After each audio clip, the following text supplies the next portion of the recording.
আমার শ্রেণীর ছাত্রছাত্রীরা, আমার ক্লাসে তোমাদের স্বাগত। আমার পাশে থাকার জন্য, আমার সাথে থাকার জন্য তোমাদেরকে অনেক অনেক শুভেচ্ছা। আগামী দিনের ভবিষ্যতের জন্য আমি যে ক্লাসগুলো নিচ্ছি আশা করি তোমাদের কাজে লাগছে। আজকে যে ক্লাসটা নেব সেটা হচ্ছে লাইটের উপরে। লাইটের টপিকসটা হচ্ছে অবতল দর্পণ, অর্থাৎ কনকেভ মিরর, স্ফেরিক্যাল মিরর নিয়ে আমি আলোচনা করব।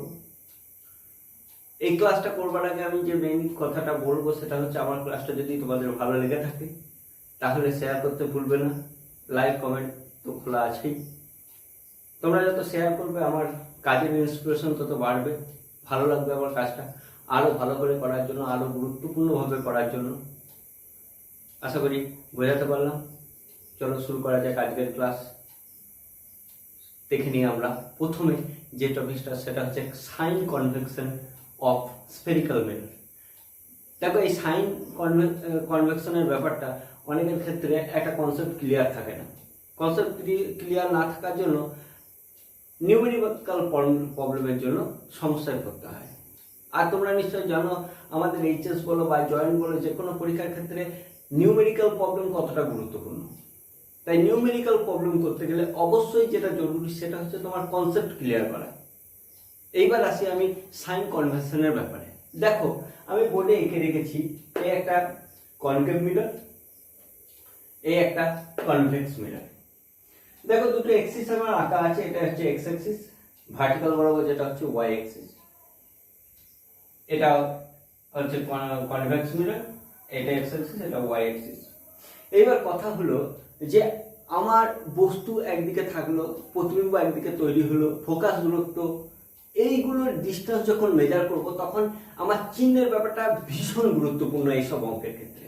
সেই চিহ্নটা কিভাবে আমি ঠিক করব, কোনো ডিফিকাল্টিস নেই। তোমাদের বইয়ে যেটা লেখা আছে সেটাও ঠিক, তোমরা যদি তোমাদের মতো করে করো সেটাও ঠিক। এর ক্ষেত্রে কোনো রকম ভুলভ্রান্তি হওয়ার কোনো সম্ভাবনা নেই। আমি যেটা তোমাদেরকে মনে রাখতে বলছি সেটা মনে করবে যে সব ডিস্টেন্স কিন্তু মেজার হবে এই অরিজিন থেকে। অরিজিন মানে তুমি লক্ষ্য করছো এই স্ফেরিক্যাল মিররের এই অরিজিনটা মানে হচ্ছে পোল। এই পোল থেকে সমস্ত ডিস্টেন্স মেজার হবে। এইবার এই দিকে যদি ইনসিডেন্ট রেডিয়াসে পড়ে, তোমাদের বইগুলো যেগুলো লেখা থাকে যে ইনসিডেন্ট রেট বরাবর যে দূরত্বগুলো তুমি মাপবে সেগুলো হয় পজিটিভ, তার বিপরীত দিকে মাপলে হয় নেগেটিভ। তুমি এটাও চিন্তা করেও করতে পারো। আর ওয়াই অ্যাক্সিসের উপরের দিকে হচ্ছে পজিটিভ, নিচের দিকে হচ্ছে নেগেটিভ, এভাবেও তুমি করতে পারো। কিন্তু আমি বলছি দরকার নেই এভাবে করার। আমরা জানি এটা ওয়াই অ্যাক্সিস, এটা এক্স অ্যাক্সিস। এক্স অ্যাক্সিসের ডান দিক বরাবর গেলে পরে পজিটিভ হয়, বাঁ দিক বরাবর গেলে পরে নেগেটিভ হয়। ওয়াই অ্যাক্সিসের উপর দিক বরাবর গেলে পরে পজিটিভ হয়, নিচের দিক বরাবর গেলে পরে নেগেটিভ হয়। তুমি শুধু এইটুকুই মনে রাখো। এইটুকু মনে রাখলেই তোমার কনসেপ্ট ক্লিয়ার। তোমার কোনো রকম কনফিউশনের জায়গা নেই। তোমার প্রত্যেকটা নিউমেরিক্যাল প্রবলেম ঠিক হবে এবং সেটা 100% ঠিক। অতএব ইনসিডেন্টে কোন দিকে গেল, কোন দিকে এলো, তোমার মনে রাখার কোনো দরকার নেই। তুমি যেটা জানো যে এক্স অক্ষ বরাবর ডান দিকে গেলে পরে পজিটিভ, এক্স অক্ষ বরাবর বাঁ দিকে গেলে পরে নেগেটিভ, ওয়াই অ্যাক্সিস বরাবর উপর দিকে গেলে পরে পজিটিভ, নিচের দিকে গেলে পরে নেগেটিভ। এইটুকু তোমার মনে রাখলেই জাস্ট এনাফ ফর ইউ। চলো, আজকের এই সাইন কনভার্সন হয়ে গেল। এরপরে আমি অবতল দর্পণের বস্তু দূরত্ব, প্রতিবিম্ব দূরত্ব এবং ফোকাস দূরত্বের মধ্যে যে রিলেশন, সেই রিলেশনটা আমি দেখাবো। এই সাইন কনভেনশনটা সেক্ষেত্রেও আমার লাগাতে হবে। তুমি দেখলে পরেই বুঝতে পারবে। দেখে নাও ভালো করে, আর গুরুত্বপূর্ণভাবে তুমি দেখো। কনসেপ্ট ক্লিয়ার করো। আমি বারবার বলছি কনসেপ্ট ক্লিয়ার করো। কনসেপ্ট ক্লিয়ার করা ছাড়া ফিজিক্সে এগোনো কিন্তু সম্ভব না। অবতল দর্পণের ক্ষেত্রে 1/v + 1/u = 1/a। এই সমীকরণটা প্রমাণ করব।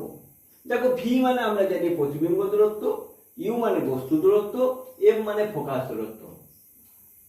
এর পরে যে স্টেপটা আমি করেছি, সেই স্টেপটা কি করেছি না, আমি একটা অবতল দর্পণ এঁকেছি, একটা প্রিন্সিপাল অ্যাক্সিস এঁকেছি। এইখানে একটা আমার বস্তু আছে, পি কিউ হচ্ছে একটা বস্তু। দেখো, প্রথম আমার যে রশ্মিগমনের নীতি, সেই রশ্মিগমনের নীতি থেকে কি হয়েছে না, একটা রশ্মি প্রধান অক্ষের সমান্তরালভাবে গিয়ে মিররের উপর পড়েছে। আফটার রিফ্লেকশন সে প্রধান ফোকাসের মধ্য দিয়ে চলে গেছে। দ্বিতীয় একটা রশ্মি সরাসরি বক্রতা কেন্দ্রের মধ্য দিয়ে গিয়ে দর্পণের উপর আপতিত হয়েছে, পুনরায় সেই পথে আবার প্রতিফলিত হয়ে ফিরে গেছে। এই দুটো রশ্মিগমনের চিত্র যদি আমি লক্ষ্য করি, এই রশ্মিটা পরস্পর পি ড্যাশ বিন্দুতে মিলিত হয়েছে। পি ড্যাশ বিন্দু থেকে আমি যদি প্রিন্সিপাল অ্যাক্সিসের উপরে একটা পারপেন্ডিকুলার ড্র করি, সেটা হয়ে যায় পি ড্যাশ কিউ ড্যাশ। এই পি ড্যাশ কিউ ড্যাশই হলো এই পি কিউ বস্তুটার প্রতিবিম্ব। কিরকম প্রতিবিম্ব? সৎ প্রতিবিম্ব, কিন্তু উল্টানো আকারে ছোট, তোমরা দেখতেই পাচ্ছ। এইবার আমি এই প্রমাণে চলে গেছি। দেখো, এই ছবিটা যদি ভালো করে তোমরা লক্ষ্য করো, তাহলে দেখতে পাচ্ছ পি কিউ সি বা পি সি কিউ এবং P dash C Q dash, এই ত্রিভুজ দুটো হচ্ছে সিমিলার ত্রিভুজ, অর্থাৎ সদিশ ত্রিভুজ। সদিশ ত্রিভুজের ক্ষেত্রে কি হয়? বাহুগুলোর অনুপাত কিন্তু সমান হয়, ধ্রুবক হয়। আমি লিখেছি সেই জন্য P Q by P dash Q dash সমান C Q by C Q dash. তোমরা লক্ষ্য করছো P Q by P dash Q dash সমান C Q by C Q dash. অনুরূপ ভাবে আর একটা ত্রিভুজ দেখো, A B F P dash Q dash F. এই ত্রিভুজ দুটো থেকে আমি কি পেয়েছি? A B by P dash Q dash সমান B F by F Q dash. এইবার তোমরা লক্ষ্য করলে বুঝতে পারবে P Q R A B এরা কিন্তু বস্তু দৈর্ঘ্য, অর্থাৎ সমান হয়ে যাবে।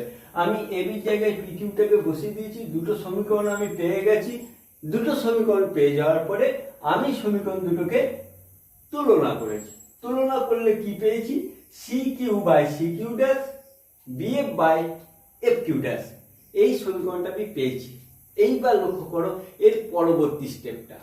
এই পরবর্তী স্টেপে আমি কি করব না, বস্তু দূরত্ব কেমন হবে, প্রতিবিম্ব দূরত্ব কেমন হবে, সেইগুলো দেখাবো এবং সাইন কনভেনশনটা দেখাবো। তোমরা লক্ষ্য করলেই বুঝতে পারবে।